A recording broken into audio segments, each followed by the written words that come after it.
خپل مشر تی که اخوا دی خوا ګورې او څوک سلام ورته غله داسې ګورې او کله داسې ګورې نو هغه له به غوسه وردي چې وروره ما مخکې ولاړې لږ د ادب لاندې ودرېږي. مونځ ټول ادب او احترام دی. نبی کریم صلی الله علیه وسلم په خپله د الله ادب کړی دی، احترام یې کړی دی، والله د دې خبرې وړ دی چې مونږ احترام او ادب وکړو. احترام ادب د هغه چا کېږي چې څوک لوی شخصیتي او لوی ذاتي د الله نه لوی ذات بل نشته. دا احترام الله کړی دی او دې مونږ ته هم تعلیم را کړی، صحابو ته هم تعلیم ورکړی دی چې تاسو به د الله احترام او د الله عزت کوئ او کوم شی چې بیا الله ته منسوب دی او نسبت یې کېږي د هغې به احترام کوو. لکه بیت الله شریف شو، اوس دا یو تعظیمي نسبت دی. بیت الله د الله کور، تعظیمي نسبت. الله پکې اوسېږي نه او نه الله یو کور اوسېدو ته محتاج دی. ادب او احترام بکو. د حضور پاک په زمانه کې د بیت الله د پاسه به د ریخم و غلاف پروت و. د عزت دی ګنې ګټو ته د ریخم و د غلاف څه ضرورت دی چې ورته اچولی کېږي؟ دا د هغې احترام او عزت د بیت الله او حضور پاک په خپله خپل کړی دی او صحابه کرامو ورپورې مخونه مږلي دي او بیا ملتزم ته به حضور پاک په خپله ورغی او صحابو ته یې ویلي دي چې دلته دعا قبلیږي او کله یو مخمګه او کله بل مخمګه او بیا د بیت الله تعظیم کا او احترام تاوی ګټې. دا ټول د دغه ګټو او د دغه کوټې عزت ولې کوي؟ نسبت الله سره دی. دا په حقیقت کې د الله عزت او د الله احترام. حجر اسود یو کاڼی دی، کاڼی، لیکن حضور پاک په خپله ورغلی دی او ښکل کړی دی او چې رسېدې ورته نه شوې نو لاس په یوسئ هغه ښکل کې او که داسې هم نشې کولی یو چوکه وله یوسه هغه ښکل کا او که داسې هم نشې کولی لرې ځای نه ورته ودرېږه او یو سلام یو د ادب استلام چې ورته وایي د ادب او احترام تقاضا وکړه. دا ولې یو کاڼی دی لیکن حضور پاک فرمایي الحجر الاسود یمین الله فی الارض. وی حجر اسود پزمکا د الله خې لاس دی. نو د الله لاسونه نشته او نه په حقیقت کې دا د الله خې لاس دی. یو نسبت الله سره پیدا شو د پیغمبر علیه السلام په مبارکه جبه. نو د دغه نسبت دون احترام او عزت دی چې د دواړو جهانو سردار چونډې مبارکې څونه قیمتي دي. د دواړو د جهانو سردار جبه مبارکه څونه قیمتي ده، د هغې مبارک لاس څونه قیمتي دي، لیکن هغه نسبت د کاڼي چې الله سره د حضور پاک هغه قیمتي شونډې او قیمتي جبه په دغه کاڼي لګوي. ولې نسبت الله سره شو؟ الله سره چې د نسبت قرآن شریف د الله کتاب دی، کتاب الله ګوره الله سره نسبت دی. د دې څونه قدر دی؟ قرآن شریف کې الله وی لا یمسه الا المطهرون، په پلیته به لاس نه وروړي. حالانکه دا خو کاغذ دی او کاغذ کې بیا حرفونه دي او کارخانه کې لیکلی شوی دی یا په ګوتو لیکلی شوی دی. دغه کاغذ چې د اوربشو د جوارو د بوسو نه جوړیږي او کارخانې ته لاړ او دغه کارخانه باندې پرنټ اوت او چاپ اوت او د الله قرآن په چاپ شو، نو دې سره د څه نسبت دی؟ الله خو دې له نه ګوتې وروړلې دي او نه الله تعالی دې کاغذ سره جنګېدلی دی او نه ورسره رسول الله مبارک جنګېدلی دی او نه دا حجر اسود سره جنګېدلی دی، خو یو نقشه په دې کاغذ چاپ شوې ده. هغه نقشه د الله د خبرو ده. دا نقشه د الله د خبرو نقشه ده، د الله د کلام نقشه ده. نو دونه الله په خپل عزت ورکوي چې وی لا یمسه الا المطهرون. بیا اودسه به ګوتې نه وروړي. که چا بیا اودسه ګوتې قرآن شریف خو څه کوي چې د هغې نه کوم رومال تاو دی، رومال خو زیاتي شي د هغې او د قرآن حصه ګوري. د قرآن یو هغه رومالي چې بهر نه دی، یو هغه چې دا بعضې رومال د قرآن شریف د کانټۍ سره وګنډي. هغه کانټۍ به والم، هغه کانټۍ چې د قرآن شریف په محفوظ دی او ګنډېدلی دی او د قرآن جز دی، هغې له هم ګوتې وروړل جرم دی، هغې له به هم نه وروړئ. او چې په لویه بې اودسۍ کې مبتلا شي نو د قرآن شریف تلاوت هم بند او حرام نه به کې بلکل. قرآن به نه لولي چې سړی په لویه بې اودسۍ کې مبتلی. اوس دا قرآن لوستل خو ستا خپله خوله ده، نو اړقی راړقی دې سره څه دي؟ دا د قرآن حروف خو تا جوړ کړل، الف تا جوړ کړ یو مخرج کې، بې دې په بل مخرج کې جوړ کړه، جیم دې په بل مخرج کې جوړ کړه، قاف دې په بل مخرج کې جوړ کړه. دا خو ستا شونډې دي او ستا غاښونه دي او ستا ژبه د ستا خپله کارخانه ده. دی کې خو الله ګوتې تعالی نه دی والی او نه پکې پیغمبر ته ګوتې والی دي او نه پکې د قرآن شریف کاغذ دننه پروت دی لیکن په دې ژبه او په دې شونډو چې کم حرفونه روزي د دې کارخانې نه دا هغه حرفونه دي چې دا د الله د کلام نقشه ده نو دا خپله ژبه چې سته اختیار کې د خپل غاښونه چې سته اختیار کې دي چې ته په لویه بیودسۍ کې نو د قرآن حرف به پې د ژبې نه راوباسې د قرآن د نقشه به پې نه جوړی د قرآن نقش به په دې ژبه نه جوړی چې په لویه بیودسۍ کې پروت دی دا ولې دا د قرآن شریف احترام دی دی تعظیم دی او دی لویي درون دا احترام به کو دا د حضور پاک احترام دی دا د هغه د کلي احترام دی یو نسبت جوړوه رسول الله دا الله پیغمبر الله سره نسبت ته احترام بکو کتاب الله الله سره نسبت ته احترام بکو رجال الله هغه خلق چې تا الله ته رسی او ستاو دا الله په میاس کې واسطه او نسبتونه دي دا غي احترام بکو بیت الله دا الله کور جمعات وغیرہ چې جنابت په لوی بیودسۍ کې مبتلا نو دی جمعات ته نه داخليږي جرم دی ګناه ده حالانکه دغه جمعات ته هم دا خوره ده ګټه ده کنه دغه ځمکه ده څه چل لیمون مکوځه تلاوت پکې مکوا نو دا داخلي دل ورته ولې من دي په لوی بیودسۍ کې دا د دې نسبت چا سره پیدا شو الله سره چې الله سره نسبت پیدا شو احترام بکې عزت بکې یو دلیل نه دی په سونو زرګونو دلایل دي صحابه کرامو و د نبی کریم صلی الله علیه وسلم سره چې کله په لوی بیودسۍ کې مبتلا نو لاس په مور سره ملاو دون احترام دیکھو حضرت ابو هریره رضی اللہ عنہ پلار را روان دی حضور پاک مبارک سره مخامخ شو نو دیتے پٹیده پا یولار بانده نبی علیہ السلام کلکونه و خو ابو هریره پلویا بیودسۍ کیو غگی اونکا زان سره بوتا کی ناستل ابو هریره رضی اللہ عنہ وی چه دا نبی علیہ السلام پام بل طرف تشنو غلی غنده پاسه دم او ملام بلا او بیا عالم کې ناستم چې نبی علیہ السلام ما ته قتل اين كنت ابا هريره ابو هريره چرته تللی ته ما ځان سره راوستې دلته مې کېنولې دا چرته غیب شو لاړې او ورته سوی وی دا الله رسول انی كنت جنوبا ز پلویا بیودسۍ کې مبتلا فکرهت ان اجالسک دا مې خو نه ګڼل چې په دې لویه بیودسۍ کې د مبتلا مستا په مجلس کې کېدم ځکه لاړم ام لمبل نو من نه دي چې په لویه بیودسۍ کې څوک مبتلی او د پلار سره کینی یا مور سره کینی یا استاد سره کینی لیکن حضور پاک په دې خبره خاموش پاتې شو دې ته زمونږ طالبان تقریر د نبی علیہ السلام وایي یعنی حضور پاک دا ورته ونه وی چې نه خیر دی نه به دې لمبل چپ پاتې شو دین علما دا مسله معلوموي چې د حضور پاک د مجلس ادب بام کې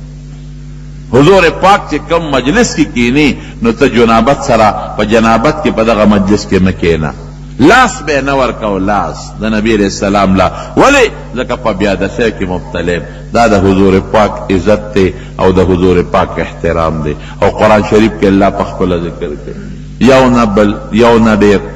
بعض صحابه براغلل هغوی به دیوال غاړې هغوی خو نور پوی کنه نوي نوي مسلمانانو پته ورته نه لګېده هغوی به وي دا عام انسان دی نو دیوال غاړې ته به اواز وکړه یا محمد اخرج الینا اے محمد بار روزه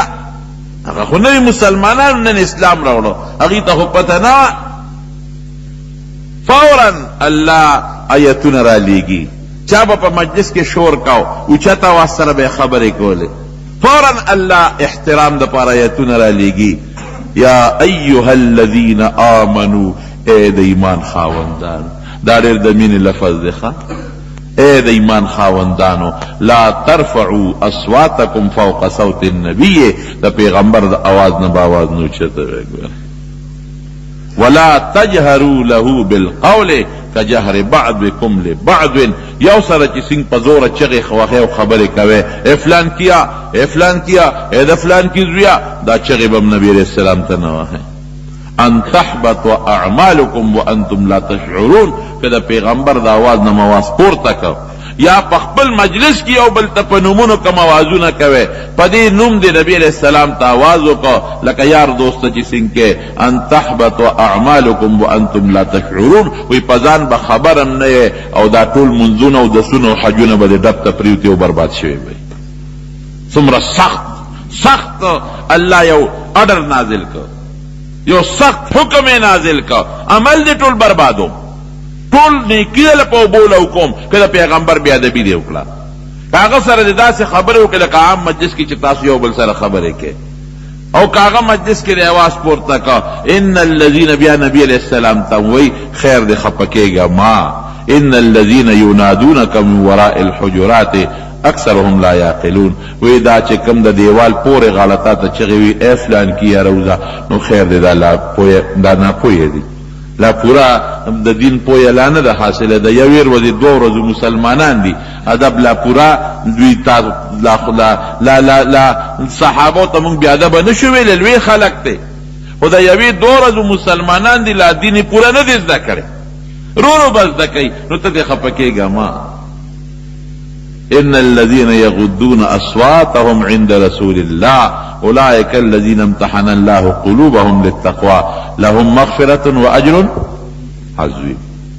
د نبی علیہ السلام په مخ کې چې څوک ټیټ आवाज کوي غلې لګي او چغې نه وهي، قرآن شریف کې الله وی دا هغه خلک چې دې زړونه د ما کنټرول کړي، د دې زړه کې تقوا ما چولې ده، دوی له مغفرت ته او لوی اجر دی. دا ادب خی چې د پیغمبر ادب کوا، دا ولی نسبت الله سره ده،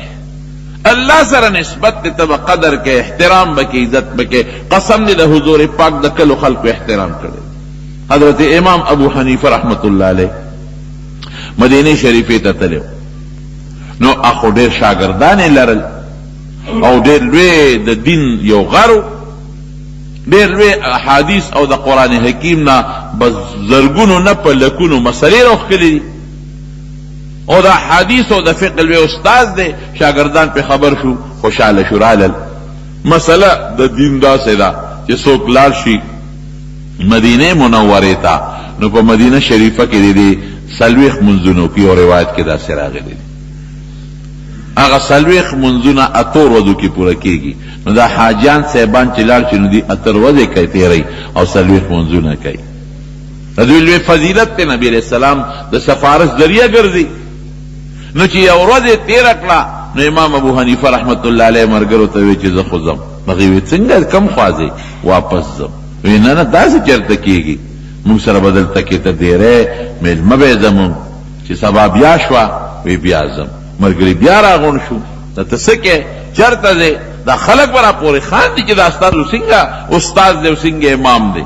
او څنګه پیشوا دی. دې د پیغمبر علیه السلام کلی کې نه ټینګېږي او تختی، موږ سره به خامخې سارېږي. بیا یې سار که، بیا ورته خلق راغون شو چې یا صاحب چې بیا ته وی کم از کم چې میاشت دوره سره نه تیرې. خلق خو کوشش کوي زرګونه لکونه روپۍ لګوي دې زمانه کې چې د پیغمبر علیه السلام په کلي کې مې وخت لږ زیات تیر کړی. منځونه قیمتي دي، د نبی علیہ السلام مبارک سلام پکې کېږي، هغه قیمتي دی. نو ته زیاده خلق برا پورې خانې زه چې دومره نه سارېږې، نو دا سلويخ منځونه خو په دې جومات کې وکړه که نه چې مجبور یې کاو. او تا 100 زر دی؟ زما عذر دی. وی نه دی پرېږدو 100 زر دی، مونږ ته عذر ووایه، دا مونږ پورې به ستا شاګردان زمونږ شاګردان خان دي. وی ښه نو زما عذر دا دی چې تر کله زه د مدینې منورې د ځمکې ته رادننه شویم نو ما اودس نه دی مات کړی، ما بول نه دی کړی. زه په دې خبر یریږم چې اسنا په داسې ځای کې زه متیاز وکړم چې په هغه ځای د رسول الله مبارک قدم پروت دي. دا خو ټوله ځمکه د دې کې خو هغې ګرځېدلې دي. نو اوس ما پرېږدی چې خامخا مې مجبوره وی نو نور نشم ټینګېدی، ما پرېږدی چې داسې علاقې ته وځم چې په یقین سره ما ته معلومه چې هلته حضور پاک قدم نه دی رسېدلی چې زه خپل بول وکړم چې واپس بیا راشم. اوس دا څه منه نه دي. صحابه په مدینه منور کې اودس مات کړی دی، هېڅ منه نه دي، او خلقو پکې مات کړی دی، ماشومانو پکې مات کړی دی. څه بدیت قصدن به دا بې ادبي نه کوي چې تا ته پته چې دلته د حضور پاک قدم مبارک دی او ته د هغې بې احترامي کې، دا خو کفر دی، دا خو کفر دی. لیکن داسې ځای چې د نبی علیہ السلام کړی دی مدینه منوره انسان دی، دا فطري تقاضا ده، طبعي مجبوري ده د انسان څه به کوي. خامخا د حضور پاک زمانه کې خلق اوسېدلی دی او دسماتي پکې کړي دي، لیکن دا د امام ابو حنیفه رحمت الله علیه په زړه کې احترام د نبی علیہ السلام مبارک عزت. قسم دی د حضور پاک د مبارک و احادیث و احترام. حضرت امام مالک رحمت الله علیه لوی سړی دی، دام د دین یو امام دی په مدینه شریفه کې اوسېدلی دی او د حضور پاک د احادیث مبارکو درس پې کو. یو ځل درس دوران کې یو لړم د بره نه راپرېوته او د امام مالک په دې سټ کې ورننوت. چت نه پرېوت د کجورو سانګو چتونه به هغه د امام مالک په دې سټ کې دننه په دې کمیس کې ننوته لګیا دی د حدیثو درس کوي او شاګردانه پې پوهېږي چې راده دا رنګ بدلېږي را بدلېږي ځکه د لړم ټک او د هغې زهر خو ډېر خطرناکي. لړم لګیا دی ټک ورکوي کمیس کې دننه ګیر دی بیا ټک ورکوي بیا ټک ورکوي او دی لګیا دی د حدیثو درس کوي. خو شاګردان پوهېږو چې زموږ شیخ باندې څه چل شوی دی بیمار دی او که څه چل دی خو دا رنګ یې بدلېږي دا سترګې بل شانتې شوې چې هغه حدیث اخلاص کړل نو شاګرد ته وي دلته راشه وي زما دا لمن اوچته کړه. شاګردانو را منډه کړئ چې لمن یې اوچته کړه اوس یو ځای لړم پې د پاسه ناست دی هغه وغورځو مړی کړ او چې ملی وکتل ملی څو ځایه پړسېدلې وه تک کسره پړسېدلې تک کسره وی صاحب مونږ در باندې وختي پېښ شو چې ستا رنګ مونږ ولید چې رنګ دې بدلېده را بدلېده نو د الله بنده دومره د ځان ملاو پړسولاو زهر وجود ته ننوتل نو تا وختي مونږ ته ولې نه وې دا لړم به مړ کړی و که نه. وی ما د حضور پاک د مبارک و احادیثو درس کو نو ما ته غټه بیادبي ښکارېده چې دا بند کم او تاسو ته ویم چې راشئ او زما دا لړم مړ کړي. تاسې به څوک دې زمانه کې ټینګ شي دومره احترام و عزت د حضور پاک د احادیثو احترام د حضور پاک د احادیثو عزت او احترام دومره پکې او مسائلو لبم خلق راتل د مسئلې تپوس پې هم کو او احادیثو لبم خلق راتل د هغې طلب به هم کو. یو وینځ یې ساتلی وه پوهې کړې وه چې څوک راشي د عامې مسئلې تپوس کوي نو ما ته وایه زه به زر روزم جواب به ورکړم او که څوک د حضور پاک د احادیثو زده کړې راغلل نو یو طرف ته یې کېنوه چې یو جمع برابر شي نو بیا ما ته وایه روزم به نو چې څوک براله لوینځه براله ای صاحب یو سړی د مسئلې تپوس کوي دې به راووت جواب به ورکړه مېلمه به لاړ بل به راغې وینځه براله ای صاحب بل یو سړی راغلی د فقه یو مسئلې تپوس کوي دې به راووت جواب به ورکړه سړی به لاړ. اوس هم دې علماو له خلک د مسلو تپوس ته راځي او چې د حدیثو طلب له به څوک راغی چې د حضور پاک حدیثو طالب یم زده کړه کوم وی دغلته کښېنه یو به مراته بل به مراته بل به مراته بل به مراتله یو جمع به برابر شوه نو دې براق امام مالک صاحب ته به دې وینځي وی وی صاحب یو څو طالبان راغلي دي او د حضور پاک د احادیثو زده کړه کوي ما یو ځای کې کښېنولي دي. امام مالک به فورا لاړ غسل به و به لمبل او بیا به خشته ښکلې مزېدار جامې واچول او پټکې به یې تو او خوشبویي به یې راواغېسته په ځان به یې ومږله نو راوبوت د حدیثو درس به یې وکړ نو بیا به کور ته لاړ. نو چا ترې تپوس وکړ وی صاحب چې د عامې مسلې